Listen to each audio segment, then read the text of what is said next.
হাসিনা সরকারের আমল থেকেই এই এনসিপিটা দেওয়ার জন্য বিদেশিদের কাছে বিভিন্ন রকমের চক্রান্ত করেছে। আমরা বারবার আন্দোলন সংগ্রাম করেছি। আমাদের আন্দোলন সংগ্রামের পরিপ্রেক্ষিতে তত্ত্বাবধায়ক সরকার বাধ্য হয়েছে। এখন আমরা শুনছি একটি কুচক্র এনসিপি সহ বাকি বন্দরের যে অংশ আছে তাই বিদেশিদের হাতে তুলে দেওয়ার জন্য একটি পায়তারা করছে। আজকে আমরা এখানে বিভিন্ন ফেডারেশনের লোকজন স্কপের নেতৃত্ব ঐক্যবদ্ধভাবে আমরা জেলা পরিষদের মাধ্যমে প্রধানমন্ত্রীর কাছে স্মারকলিপি দিব। উনি যেন অবিলম্বেই এই প্রক্রিয়া বন্ধ করে এবং দেশের সম্পদ দেশে থাকবে। দেশের বন্দর কর্তৃপক্ষ বন্দরের শ্রমিকরাই এটা পরিচালনা করবে। এটি লাভজনক প্রতিষ্ঠান। গত 3 বছর এটা লাভ করে আসছে এবং কোনো শ্রমিকদের বোনাস দিচ্ছে। তবে এটি লাভজনক প্রতিষ্ঠান, আমাদের নিজস্ব অর্থায়নে নিজস্ব প্রতিষ্ঠান।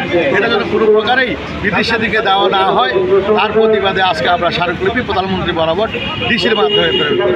এই বন্দর আমাদের নিজস্ব অর্থায়নে এবং লাভজনক প্রতিষ্ঠান, এটা আমরা কেন বিদেশিদের কাছে দিব, এইসব বিষয়ে আমরা প্রধানমন্ত্রী বরাবর কথা বলতে চাই।